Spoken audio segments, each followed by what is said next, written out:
and welcome back to Bookmark Chronicles.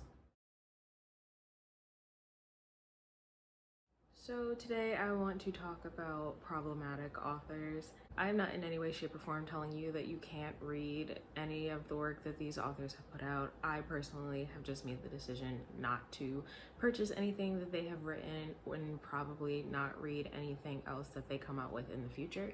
Those are my own personal opinions. I'm not telling other people what they can and cannot do. This is just my thoughts on certain things that I find problematic. The first author on this list probably won't be a surprise to anyone. It's Stephanie Meyer, the author of the Twilight Saga. I originally did not have her on this list, but with the release of Midnight Sun, it kind of just reminded me of all the things that were problematic in Twilight.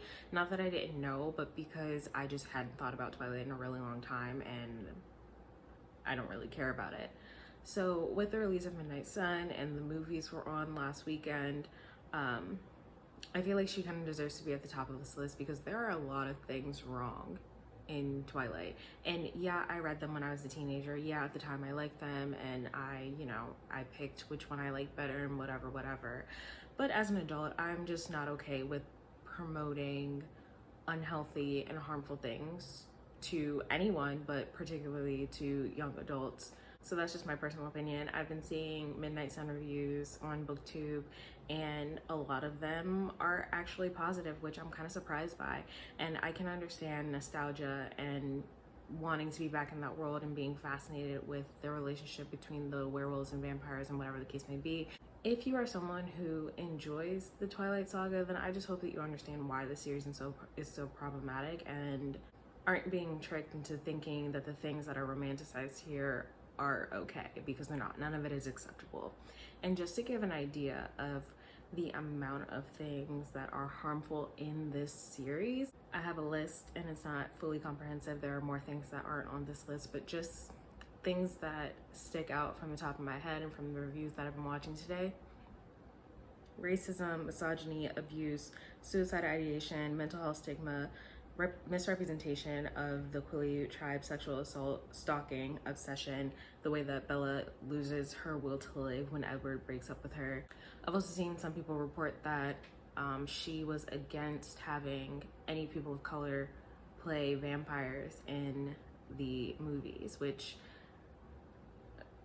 is very blatant racism. So there's just so many things wrong with the series, both in the books and the movies, and I just don't support it. And again, that's my own personal opinion, and I can understand why people would want to read Midnight Sun and whatever. I just, like I said, I hope you understand the severity of the things that are wrong with this series. So I know that a lot of people have been rereading the Twilight series in order to prepare for Midnight Sun, and I'm going to leave a few links to a couple of reviews that I've seen. One that I want to point out in particular is Ashley from the Bookish Realm. She did a reread of the entire series because she was a part of the live shows. I'm going to leave the links to the live shows as well. But she did a very good job of talking about not even all, but the top issues that she found in the series, not only as a woman of color, but also as a mother. And I think that's really important, like the way that Charlie does not agree with the fact that Edward is always around, the way that he is always hovering near her. Both of Bella's parents point that out, and at the end of the day, somehow it just ends up being okay, and it's really not. Like their obsession with each other is not normal. So I'm gonna leave a link to that. I'm also going to leave a link to reviews from a bookworm on Instagram. She has been rereading stories, and she has highlights on her Instagram page of her reactions while she is reading. Again, tearing it to shreds, pointing out all the things that are wrong with it and why it's really cringy to have to reread. And then there was another review that I watched earlier today that I will also link. Also, a note about the live shows that I mentioned previously. One of the co-hosts of the live show is Native American. She's a Native American booktuber, and she talks about the misrepresentation of the Quileute tribe and how Native Americans are often misrepresented in the media. So that's really important. I'll also link to her booktube channel. At the end of the day, I don't think that I have ever seen a single series that has so many things wrong with it. Like, the amount of problematic BS in Twilight is astronomical. I I don't think it's possible for a series to just blatantly be so fucked up. And a lot of the things that are wrong are never like resolved. Like they're never really fully discussed, or there's no resolution. It's kind of just bullshit being spewed all over pages and romanticizing a lot of things that are just not okay. Like abusive relationships are not okay. If your boyfriend is controlling where you go and who you can see and removing parts of your car so that you cannot leave your house, that's not okay. Someone sneaking into your room in the middle of the night and watching you sleep is not okay. I don't care if they think they're protecting you, that's fucking creepy. And your quality of life should not be so tied to someone else that if they leave you, you just don't do anything. Like Bella's loss of her will to live was over the top. I know someone's gonna say, oh, well, when you're a teenager and you think you're in love. No, that's not normal. That's not normal, and it's not okay. Writing that off as, oh, well, she's a teenager, not okay. Also, Edward's like 110. And I don't care if he has a teenager's body or whatever, that's still weird. And aside from sneaking in her room, he literally stalks her the one time that she has like a girl's night. Literally stalks her. I mean, he does end up like saving her from a potentially bad situation, but he is literally Joe from You. And if you have not watched that Netflix series, watch it and tell me that it doesn't remind you of Edward Cullen. When Midnight Sun first came out, I already mentioned that I had no intention of reading it, and I still stand by that. But in general, I just would not even purchase anything that Stephanie Meyer wrote. I just don't see the point. And she seems to, even after all this time, after constantly being called out for the things that happen in the series, it doesn't seem like she cares. It doesn't seem like she is willing to change anything. And I can't support that.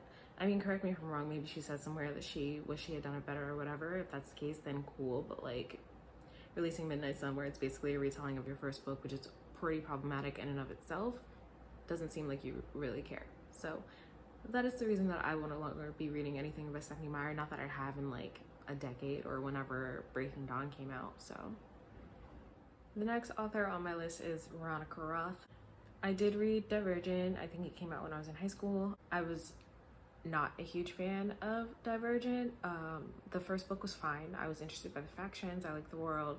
I don't remember anything about Insurgent, and the ending of Allegiant made all of it pointless. So, and then remember the movies. I think they did the first two movies, and they said they were not going to split the third one, and then they did, and then they said it was going to be a TV movie, and the cast quit. A lot of things about that series. But anyway, the reason that I don't read Veronica Roth anymore is because of her Carve the Mark series. When it first came out, I really wasn't too interested in it to begin with, but then I started hearing things about it, and the two major issues with that series are claims of ableism and racism. As far as ableism, I guess there's some part of the story where the main character is dealing with chronic pain, but Veronica Roth refers to it as a gift. So I do not have chronic pain. I do not know what that is like. However, I believe that if someone from a group that I'm not a part of says that something is offensive, I'm going to believe them. And so I've talked to people with chronic pain, and they all said that that pissed them off. So I'm gonna leave it at that, because like I said, I do not have chronic pain, so I don't know what that's like. But if somebody tells you something's offensive, then believe them. The claims of racism. Apparently this world that she's created, there's this community of people, all different shades and hair textures and eye colors and whatever. But the problem that a lot of people had was that the history of the community started with one tribe that was fair-haired, fair-skinned, light eyes, and the other that was darker-skinned, textured hair, and dark eyes. So when all of that happened, right, people were releasing their reviews saying that they felt like it was racist and ableist and whatever. Veronica Roth wrote a very lengthy response. And that's another thing. I understand that you're an author, but when someone is addressing something and it's very like to the point, like you don't need to write a mini novel just to respond. That's my personal opinion. But anyway, Veronica Roth responds, and it's a very long, and there were other issues that I wasn't even aware of, but a lot of them are things that I personally cannot speak of, that I have not talked to anybody about, and aren't personal to me, so I don't want to speak on behalf of anybody. So as far as claims of racism, at the time that all this was happening, I was still blogging, so I will leave a link to my original blog post about it. But I do have a direct quote. The original post that she wrote in response is not available anymore. I tried looking for it, and I think it was on like Tumblr, but I can't find it anywhere, so I don't think it's available anymore. So she starts off by saying that she understands that she needs to listen to marginalized groups and whatever, and then she goes on to say, and this is a quote: "The harmful trope that has specifically been brought up in connection to Carve the Mark is that of a dark-skinned, aggressive, savage fantasy race." That in and of itself kind of tells you the problem. I don't know what there is to not understand, and the fact that you specifically refer to dark-skinned people as aggressive and savage is literally the problem in and of itself, right? So then she goes on to talk about how she understands why this trope is harmful, but she also mentioned something about it being in the Lord of the Rings, and I don't know if that was supposed to make it better, but it doesn't. Like, just because it's been done before doesn't mean it needs to keep being done. So further into her response, she goes on to say, "These real-world stereotypes in many ways contribute to actual harm, historically in colonialism, enslavement, and the dehumanization and murder of dark-skinned people, and currently in microaggressions, racial profiling, and police brutality, among other things." So she literally hits the nail on the head right there. Like, she understands the problem, right? My issue is, just because you recognize that something is wrong and because you can recognize your privilege does not give you a pass to continue to promote harmful tropes against marginalized groups. Like, saying, "Oh, I know this is wrong. I understand that this is going to make people upset," doesn't mean that you should go ahead and do it. If you recognize your privilege and you understand the historical context of why this is an issue, then you should know not to do it. End of story. To me, it's not hard. I don't understand why she somehow thought that mentioning privilege and all of that was going to make it okay. And she does mention that the reason that she made the distinction between the two tribes being like fair skin and dark skin, whatever, was that so she could blend them. However, you could have still done that without referring to the dark skinned tribe as aggressive and savage. You don't have to constantly dehumanize dark skinned people in a way that you know is harmful. So those things personally just did not sit right with me. I wasn't particularly interested in this story anyway, so I really didn't care about not reading it. So I'm also going to leave a couple of links to some articles that came out around that time from people who do have chronic illness and who had an issue with with it being referred to as a gift. I personally just did not agree with her response. I think that she could have handled it better. So I decided I wasn't going to read anything by her. And like I said in the beginning, I'm not telling people that they can't read anything by her. If that's what you want to do, then do it, because that's your business, but I'm not going to.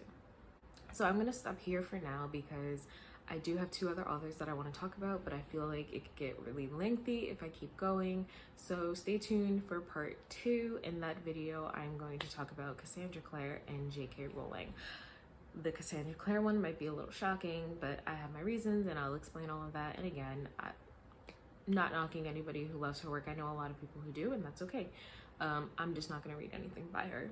So let me know what you thought of this video, what you think of Stephanie Meyer and Veronica Roth, if you've read any of their work, and if you've heard about the controversies surrounding their work. But otherwise, that's all I have for you today, and I'll see you in the next video.